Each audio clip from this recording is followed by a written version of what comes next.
좀 눈을 보시면서 그리고 마음을 담아서 우리 늘 인사하는데 이렇게 인사하겠습니다. 사랑하고 축복합니다.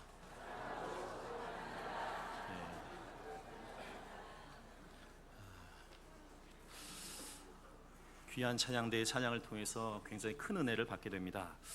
여러분들, 우리가 큰 은혜를 받기도 하지만 혹시 여러분은 무엇이 불안하고 두려우십니까? 여러분들, 무엇이 불안하고 두려우십니까? 이 질문에 대해서 저마다 각자 여러 가지 이야기가 나올 수 있습니다. 사고나 예기치 않은 질병 때문에 두려울 수 있고, 갑작스러운 죽음에 대한 공포가 나에게 물밀듯이 다가올 때 우리는 두려움을 느낄 수도 있습니다.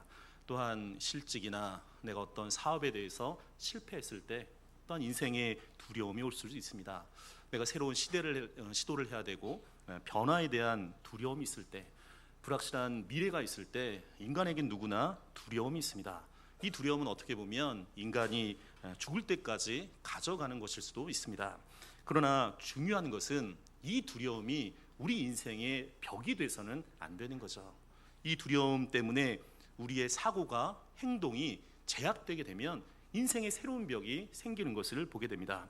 이 두려움은 우리의 자신감을 줄이게 되고 우리에게 열등감을 조장할 수도 있습니다. 한반도가 지금 조금 어렵다고 이야기하지만 이 한국의 역사, 이 반만년의 역사를 보게 되면 이전 시대보다는 그래도 우리가 꿈꾸지 못할 정도로 풍족한 삶을 영위하고 있는 것을 보게 됩니다. 그만큼 이 풍족한 사회가 됐지만 또한 엄청나게 이 시대가 복잡한 사회가 된 것을 보게 됩니다. 사회가 복잡하면 복잡할수록 이 불확실성과 위험이 늘어나게 되죠. 그거에 비례해서 인간에게도 불안과 두려움이 함께 커져가게 됩니다. 미래에 대한 두려움, 그 시대, 그건 어느 곳에서나 있었지만 특별히 이 스피드 시대, 이 현대 사회의 그 불안과 두려움이 극단적으로 높은 상태입니다. 오죽하면 이 사람의 두려움을 이용해서 상품을 팔기도 합니다. 린다 세퍼튼이라는 사람이 두려움이 나를 망친다, 이런 책을 진 적이 있습니다. 이 제목이 굉장히 의미가 있습니다. 두려움이 나를 망친다. 이 두려움은 의학적 진단으로 정해진 병명은 아닙니다. 잊혀질 수 있는 경험의 형태라고 말할 수 있습니다. 그러나 이 두려움이 너무 자주, 이 두려움이 너무 강하게, 이 두려움이 너무 오랫동안 이게 느껴지면 이 두려움이 단순히 특정한 상황에서 일어나는 반응이 아니라 이게 삶의 방식이 되게 되면 이거는 문제가 생기게 되는 거죠. 이 생활 방식이 두려움을 극복하는 쪽이 아니라 두려움을 오히려 받아들이는 쪽으로 이 생활의 패턴이 바뀌어지게 됩니다. 이 정신심리학자들의 분석에 의하면 놀랍게도 우리가 보기에는 전혀 열등감이 없어 보일 정도로 능력이 많은 사람들, 이 성공한 것처럼 보이는 사람들도 이 지속적으로 열등감을 지니고 있다는 거죠. 주위 사람들이 아무리 인정하고 격려하고 이 박수를 보내줘도 그것을 완전히 믿지 않습니다. 끊임없이 불안하고 걱정한다는 거예요. 얼마 전에 굉장히 충격적인 일이 한국에서 일어났는데 2011년도에서부터 이 카이스트, 소위 과학의 영재라고 불려지는 이 학교의 전당에서 2016년까지 그 5년여간에 11명이 자살을 했습니다. 학부생이 6명, 대학원생이 4명, 교수가 1명이 자살을 했습니다. 그 진리의 전당에서 그 엘리트들이 자살을 하게 됩니다. 왜 그럴까? 왜 이런 현상이 일어날까? 우리가 좀 깊이 생각해 볼 필요가 있습니다. 우리가 학교에서 배우고 생각하는 건 딱 한 가지입니다. 정답 찾는 것. 이 정답 하나 찾는 거죠. 이 사람들이 정답을 찾게 되면 더 이상은 그것에 대해서 생각하는 방법을 찾지 않습니다. 여러분들, 공부는 정답이 하나예요. 맞죠? 그러나 인생에는 수많은 다양한 답들이 있습니다. 그렇지 않겠습니까? 어른이 우리가 되다 보면, 연륜이 쌓이다 보면 여러 가지 일에 대해서 폭넓게 생각을 하는 거죠. 갖가지 애매모호한 상태의 일들이 우리에게 다가올 때가 있습니다. 그것에 대해서 우리가 넉넉하게 그 문제를 해결할 수 있어야 되는 거죠. 실패를 두려워하지 말고 이 새로운 장벽을 과감히 도전하지 않게 되면 결코 더 높은 단계를 넘어설 수가 없게 됩니다. 오늘 우리가 보는 말씀은 여호수아서입니다. 특별히 두려움에 대해서 승리한 책을 우리가 여호수아라고 규정할 수 있습니다. 여호수아서 1장 1절에는 이런 말씀이 있습니다. 여호와의 종 모세가 죽은 후에 여호와께서 모세의 수종자 눈의 아들 여호수아에게 말씀하여 이르시되, 모세가 죽은 후에 우리가 그것을 좀 주목하게 볼 필요가 있습니다.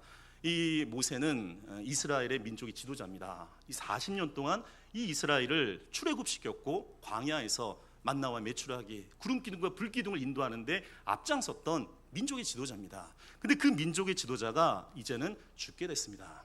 그리고 이제 가나안 땅이라는 그 이스라엘의 대업, 그 사명을 여호수아가 감당해야 되는 어려운 상황인 거죠.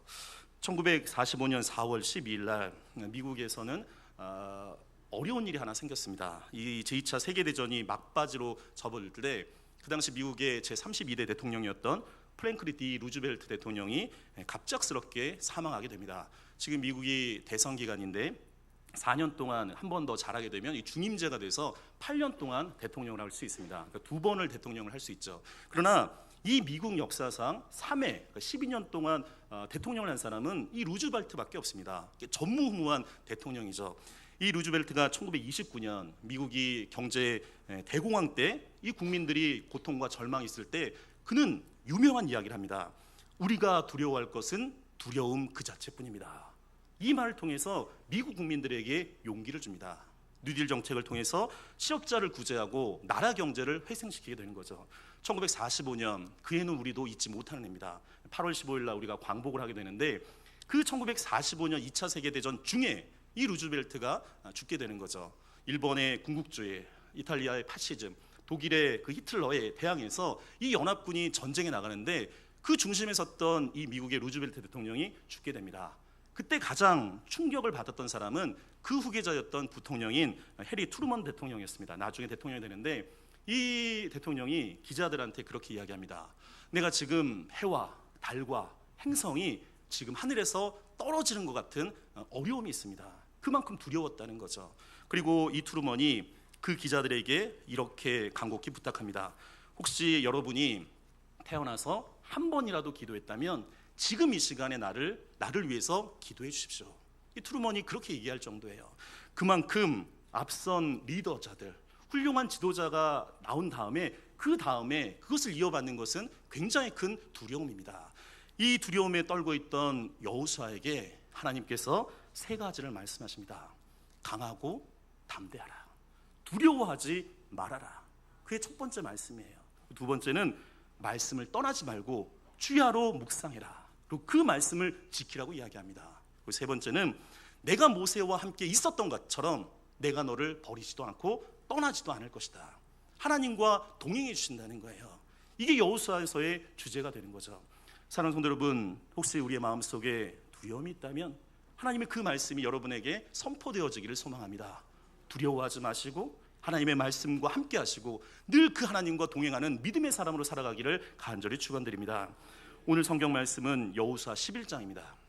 여호수아가 1장에서 모세가 죽은 다음에 두려움에 떨고 있었을 때 하나님으로부터 명령을 받았어요. 두려워하지 말아라. 하나님의 말씀과 함께 있어라. 내가 너와 동행해 주실 것이다. 이제 이 11장에 보시게 되면 그 말씀을 들었던 여호수아가 얼마나 지속적으로 하나님과 함께한 것을 우리가 볼 수 있습니다.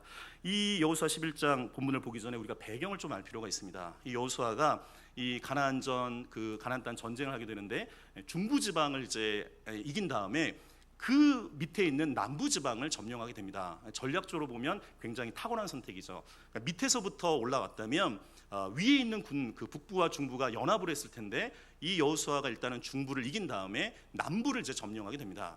이 남부를 점령하게 되니까 북부 지역에 있던 가나안 땅에 있는 왕들이 그 이야기를 듣게 되는 거죠.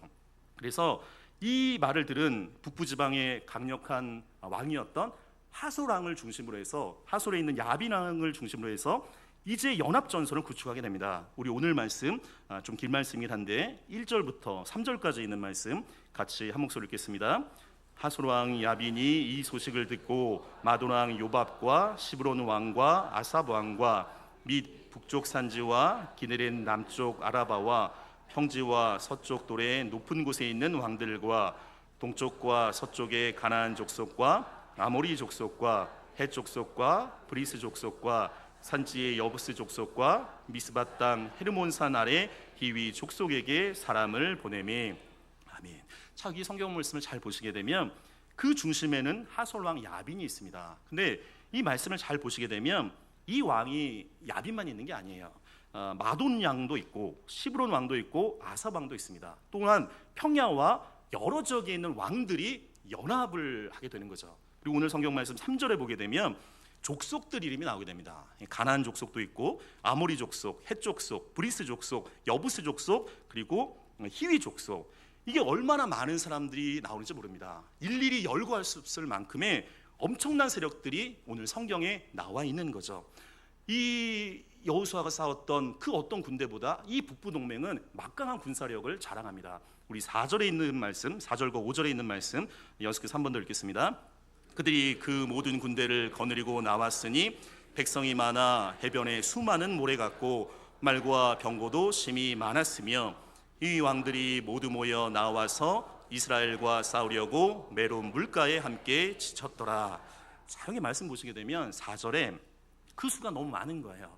우리가 해변에 보시게 되면 수많은 모래알이 있는데 오늘 성경은 뭐라고 표현하냐면 그 군사들이 너무 많아서 해변의 수많은 모래와 같다. 이게 엄청난 군사인 거죠. 이 학자들의 연구에 의하면 이들은 적어도 한 30만 명의 보병 그리고 10,000명 정도의 기병대 2만 대의 전차를 보유했을 거라고 이야기합니다. 어마어마한 숫자가 되는 거죠. 특별히 오늘 성경 말씀에서 우리가 주목해서 볼 단어가 있는데 4절에 보시게 되면 그 전에 가나안 남부 전투에서는 전혀 언급되지 않았던 말과 병거가 등장합니다. 이 말과 병거는 고대 전쟁에서 보게 되면 최첨단의 중무장 화기인 거죠. 이게 굉장히 공포가 오게 됩니다. 무서운 무기인 거예요. 이 말과 병거를 앞세워서 이 북부 동맹군이 쳐들어오게 되는 거죠. 그러나 이 이스라엘 군대는 군사의 수도 적습니다. 말과 병거도 오히려 전혀 없습니다. 객관적인 전력에서는 너무너무 열세는 거죠. 자, 여호수아 입장에서 보게 되면 여리고성을 하나님의 말씀 가운데 이겨냈어요. 아이성도 이겼고 남부 동맹도 이제 차라리 제압을 해왔는데 갈수록 상황이 어려워지는 것을 보게 됩니다. 대적해야 될 적들이 갈수록 더 힘든 상대가 자기 현실 속에서 나오게 되는 거죠. 사랑하는 성도 여러분, 우리가 여기에서 배우는 교훈이 있습니다. 어찌 보면 우리의 인생 길도 마찬가지예요. 나아가면 나아갈수록 결코 쉬워지지 않습니다. 이게 한 고개를 넘게 되면 더 높은 고개가 우리를 기다리고 있는 것을 보게 됩니다. 우리가 어릴 때 그런 얘기를 많이 듣습니다. 부모님 슬아 있을 때가 좋았다고. 부모님 슬아 있을 때가 좋았다고. 이 말이 예전에는 몰랐는데 이게 연륜이 있으면 있을수록 알게 되는 거죠. 어릴 때는 모든 것이 다 행복하잖아요. 부모님이 다 공급해 주기 때문에 그런 걱정이 없는 거죠. 그러나 이제 청소년기만 되더라도 어렵습니다. 학업의 장벽이 있어요. 우리가 지난주부터 수험생 기도회를 시작하는데 이 수험생들 얼마나 어렵겠어요. 이 어른들이야 그거야 인생이 하나 지나가는 과정이라고 볼 수 있지만 그 과정에 직면한 우리 아이들은 너무 큰 무게인 거죠. 이 학업의 무게가 너무 무거운 거예요. 이 학업의 무게를 이겨내도 이 청년들에게는 취업의 벽이 있습니다. 직장을 선택하고 내가 원하는 곳을 가는 것이 녹록지가 않아요. 어렵습니다. 또한 그것을 벽을 이겨내면 이제 좋은 배우자를 또 만나야 되는 거잖아요. 결혼하는 게 또 쉽지가 않습니다. 얼마 전 우리가 뉴스에도 봤지만 통계를 봤는데 지금은 한 가정이 대한민국에서 더 많은 세대를 나타내는 것을 보게 됩니다. 그만큼 사회가 변화됐다는 거예요. 좋은 짝을 만난다는 게 그리고 자기에게 적합한 사람을 만난다는 게 쉽지가 않습니다. 가정을 이루는 게 어렵지 않아요. 또한 가정을 이뤄도 이게 부부관계를 서로 오랫동안 평화롭게 유지하는 건 녹록지 않습니다. 자녀를 양육하는 것 쉽지가 않아요.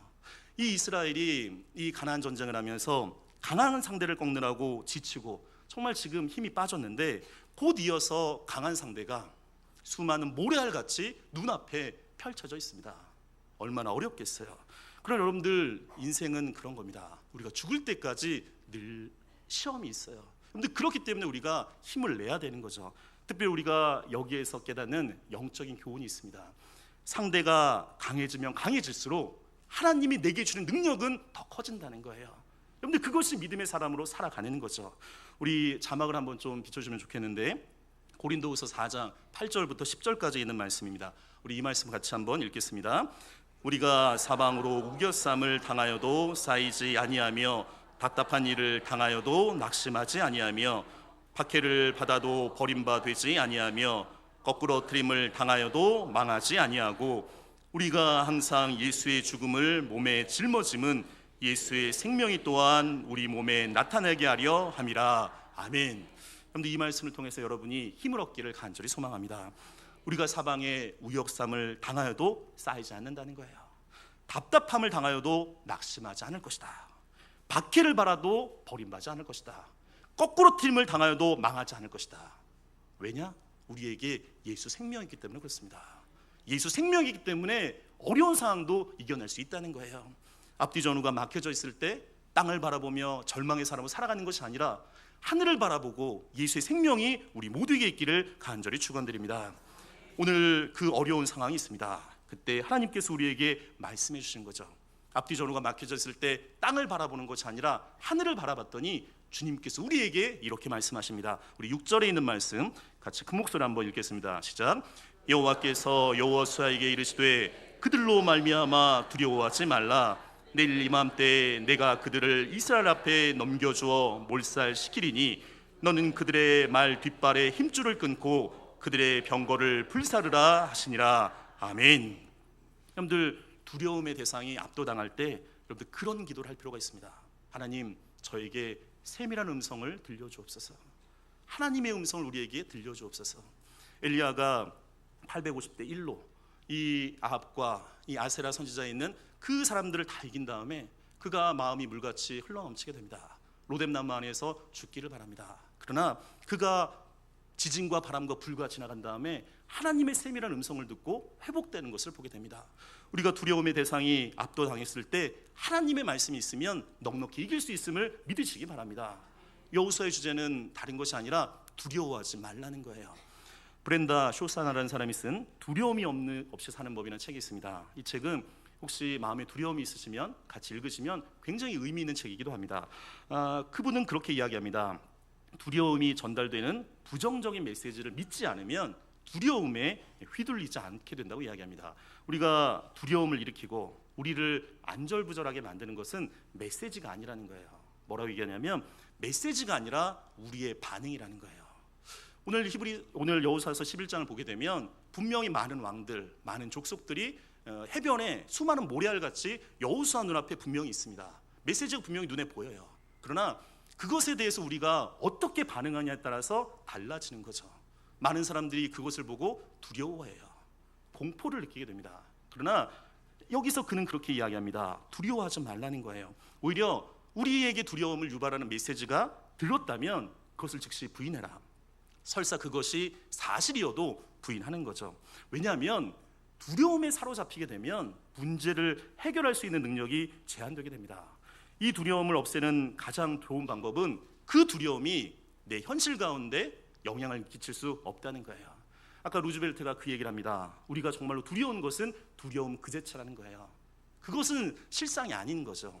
이 두려움은 우리에게 어떤 것도 일으킬 수 없는 어떻게 보면 유령과 같은 존재입니다. 보이지 않는 거예요. 반응하지 않게 되면 그 두려움에 사로잡히지 않게 되는 거죠. 누군가 이런 말을 한 적이 있습니다. 싸움은 항상 용감한 자와 비겁한 자의 대결이 아니라 둘 다 비겁한 자인데 5분 더 버티는 자가 이긴다. 가장 용감해 보이는 사람도 속에는 사실은 두려움이 있는 거죠. 이 겁쟁이 기질이 누구에게나 있습니다. 뭔가 우리도 새로운 일을 도전을 할 때 우리의 가슴에 두려움이 와요. 여러분들 초등학생들도요 두려움이 있습니다. 유치원생들도요 유치원 처음 갈 때는 다 두려움이 있어요. 그리고 군대 갈 때 훈련병들 얼마나 큰 두려움이 있겠어요. 남자분들한테 가장 큰 두려움은 어떤 거냐면 꿈을 꿀 때 다시 군대 가는 꿈, 이게 가장 어렵다는 거예요. 이게 그만큼 어려운 거죠. 새로운 직장을 옮겨졌을 때 두려움이 있고 내가 새로운 사업을 시작했을 때 야 이게 잘 될 수 있을까 두려움이 있습니다. 이 어려운 일들 우리가 아무리 용감한 사람이라도 늘 두려움이 있게 되는 거죠. 그러나 이 여호수아의 메시지는 그런 거예요.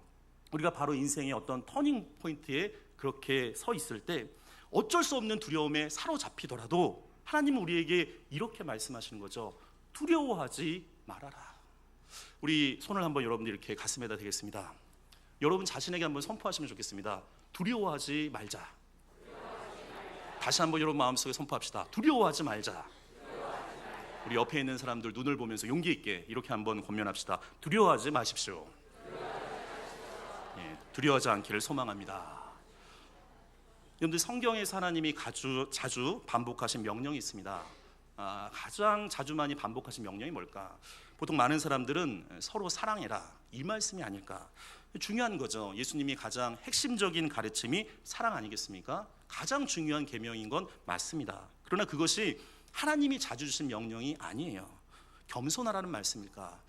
이 인간에게 가장 무서운 죄가 교만이에요. 그래서 이 교만하게 되면 하나님의 은혜를 체험할 수 없게 되는 거죠. 예수님의 가장 아름다운 성품인 이 겸손이 하나님께서 명령하신 걸까? 근데 그것도 자주 주신 명령이 아니에요. 정직해라, 기도해라, 전도해라. 근데 이것이 기독교의 중요한 가르침이긴 하지만 아주 자주 하신 명령은 아닙니다. 놀라운 건 성경에서 가장 자주 주님께서, 하나님께서 우리에게 명령하신 것은 두려워하지 말라는 거예요. 성경에서 이 두려워하지 말라는 게 무려 약 365번이 있어요. 우리가 1년이 며칠입니까? 365일이 있잖아요. 우리가 1년 매일매일 우리가 기억해야 될 명령이 이 명령이라는 거예요. 두려워하지 말아라. 왜 하나님이 우리에게 두려워하지 말라고 그토록 자주 명령하셨을까? 여러분들, 두려움을 갖게 되면 우리가 하나님이 주신 사명이 있어요. 그러나 그 사명을 온전하게 해나가기가 어렵죠. 침몰될 수 있습니다. 우리 교회가 예수 생명잔치를 하고 있어요. 전도하는 것 두렵습니다. 어려움이 있어요. 그러나 하나님 우리에게 두려워하지 말아라. 그 음성을 듣게 되면 이길 수 있게 되는 거죠. 사랑하는 성도 여러분, 하나님을 믿고 도전하면 이길 수 있어요. 그만큼 믿음을 성장할 수 있는 축복의 관문이 되기도 합니다. 그러나 우리가 두려워하게 되면 그 장벽이 막혀지는 거죠. 오늘 성경 말씀 여호수아서 11장 우리 다시 6절 말씀을 잘 보시게 되면 이 어려운 상황 속에서 하나님이 뭐라고 말씀하십니까? 그들로 말미암아 두려워하지 말아라. 사랑하는 성도 여러분, 여러분에게 그들은 무엇입니까? 돈입니까? 명예입니까? 물질입니까? 어떤 것이 우리를 두려워하고 있습니까? 오늘 주님이 우리에게 말씀하세요. 그들로 말미암아 두려워하지 말아라. 아까 전에 제가 서론에 그런 얘기를 했습니다. 여호수아가 모세가 죽은 다음에 하나님으로부터 받은 명령이 3가지가 있었어요. 두려워하지 말아라. 말씀을 떠나지 말고 주야로 묵상하고 그것을 지켜라. 내가 모세와 함께 있었던 같이 너를 떠나지 않고 버리지 않을 것이다. 그 명령을 여호수아는 21장에도 기억하고 있는 거죠. 하나님이 그것을 기억하게 하신 것을 보게 됩니다. 우리의 문제는 너무 자주 있습니다. 너무 자주 까먹어요. 하나님이 내게 주신 말씀이 있고 은혜가 있는데 그 두려움에 사로잡혀서 그 말씀을 잊게 되는 거죠. 사랑하는 성도 여러분, 우리에게 주신 하나님의 말씀이 있습니다. 그 명령이 있습니다. 오늘 이 예배를 통해서 그것이 회복되어지기를 간절히 소망합니다. 시편 18편 29절에는 이런 말씀이 있습니다. 내가 주를 의뢰하고 적군을 향해 달리며 내 하나님을 의지하고 담을 뛰어넘나이다. 여러분들, 하나님을 의지하는 사람은 두려움이란 담을 뛰어넘게 되는 거죠. 오늘 성경 말씀 우리 7절과 8절에 있는 말씀 함께 읽겠습니다. 이에 여호수아가 모든 군사와 함께 메론 물가로 가서 갑자기 습격할 때에 여호와께서 그들을 이스라엘의 손에 넘겨주셨기 때문에 그들을 격파하고 큰 시돈과 미스르봇 마임까지 추격하고 동쪽으로는 미스바 골짜기까지 추격하여 한 사람도 남기지 아니하고 저 죽이고. 아멘. 자, 7절을 보게 되면 이 전력의 우위를 자신했고 이들이 얼마나 교만했겠어요. 해변의 모래알 같은 자기들의 모습을 보면서 우리는 분명히 이길 수 있을 것이다. 그러나 그 교만이 결국에는 이들에게 무너짐이 됩니다. 아무리 강한 적이라고 하더라도 하나님의 도우심을 받을 뿐만 아니라 내가 할 수 있는 최선을 다하면 그 군대는 우리 앞에 무너지게 되는 거죠. 오늘 성경 마지막 우리 9절에 있는 말씀 함께 같이 읽겠습니다. 여호수아가 여호와께서 자기에게 명령하신 대로 행하여 그들의 말 뒷발의 힘줄을 끊고 그들의 병거를 불로 살랐더라. 아멘. 오늘 성경 말씀 보면 하나님께서 이들을 물리치신 것을 보게 됩니다. 하나님이 오늘 이 말씀 잘 보시게 되면 명령을 하시게 되는 거죠. 특별히 9절에 보게 되면 여호수아가 여호와께서 자기에게 명령한 대로 어떻게 했다고 얘기합니까? 행했다. 그 하나님의 말씀 가운데 그가 행했다는 말이 나오게 됩니다. 특별히 오늘 말씀 보시게 되면 말 뒷발의 힘줄을 끊고 그들의 병거를 불로 살랐더라. 이런 구절이 나오게 됩니다. 아까 전에 제가 그런 말씀을 드렸어요. 이 말과 병거는 고대에서는 정말 최중 무기가 되는 거죠. 근데 그 무기를 오히려 이스라엘 사람들이 갖게 되면 훨씬 더 나을 텐데 하나님은 오히려 이 말 뒷발의 힘줄을 끊어버리고 그 병거를 불로 살라버리라고 이야기합니다. 왜 그랬을까? 두 가지의 이유가 있는 거죠. 하나는 이 말이 이 가나안 사람들이 우상 숭배를 했던 하나의 대상이 됩니다. 이스라엘 백성은 가나안 땅에 들어가면 우상을 숭배하는 것이 아니라 하나님만을 의지해야 되는 거죠.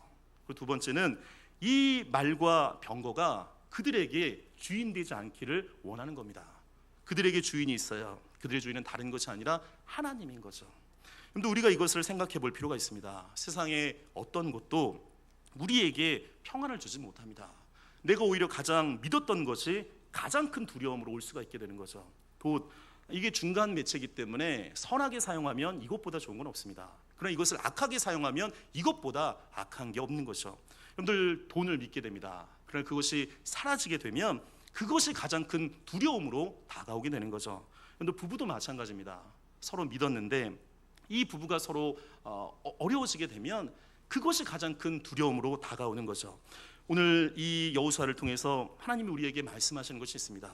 정말로 두려워하는 것에 문제를 집중하는 것이 아니라 그 문제보다 더 크신 하나님만을 바라보라는 거예요.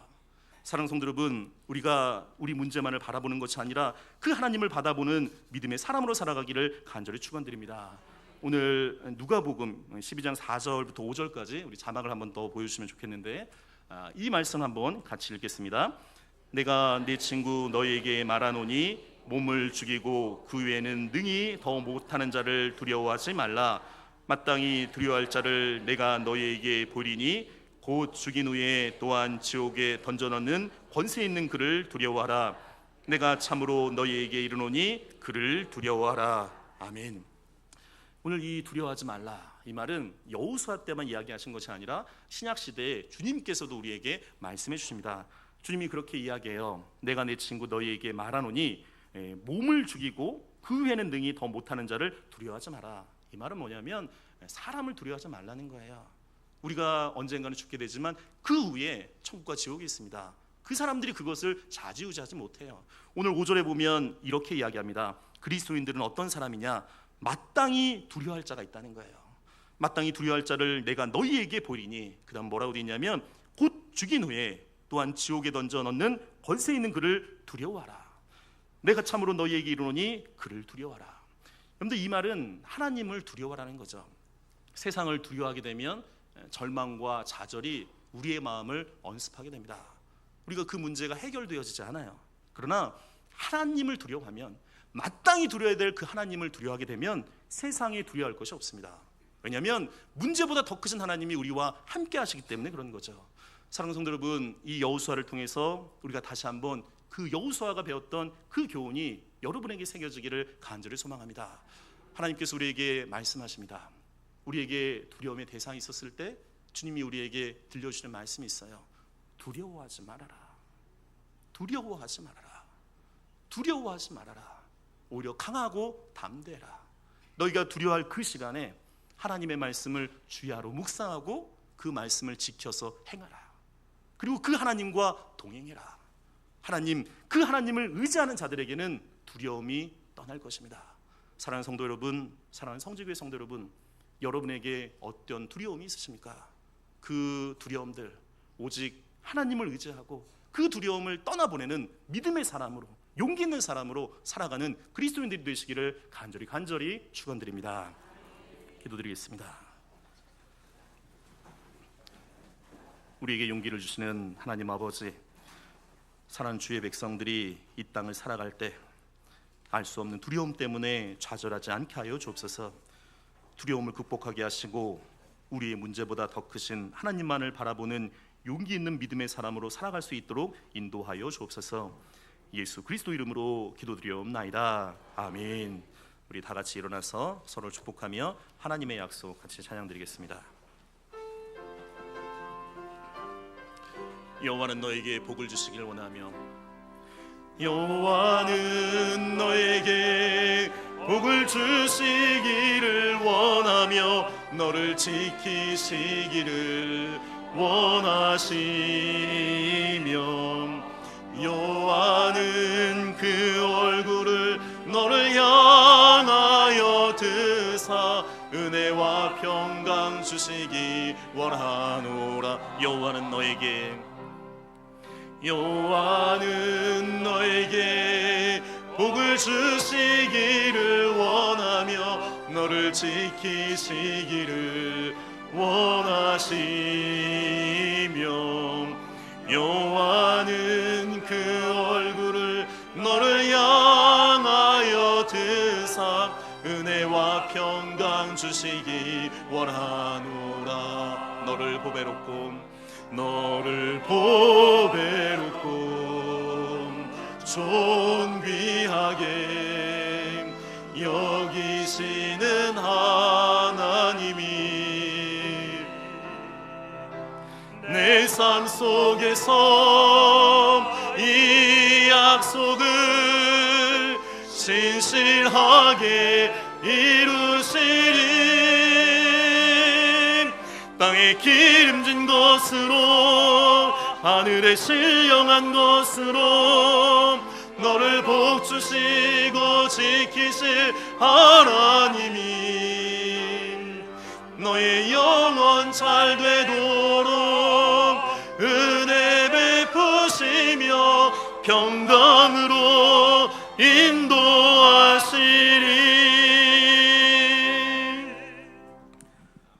사랑하는 성지교회 성도 여러분, 여러분 가운데 알 수 없는 두려움의 그림자에 사시는 분들이 계십니까? 하나님께서 우리에게 명령하십니다. 두려워하지 말라. 강하고 담대하라. 두려워하지 말며 놀라지 말라. 내가 어디로 가든지 내 하나님 여호와가 너와 함께 하느니라. 이제는 우리 주 예수 그리스도의 은혜와 하나님의 그 크신 사랑과 성령의 교통하심이 두려워하지 말고 하나님을 의지하며 용기 있게 이 땅을 살아가길 소망하는 우리 사랑하는 귀한 성지교회 모든 하나님의 사람들과 이 아름다운 성지교회와 이 나라 이 민족 위에 이제부터 영원토록 함께 있기를 간절히 축원드리옵나이다. 아멘.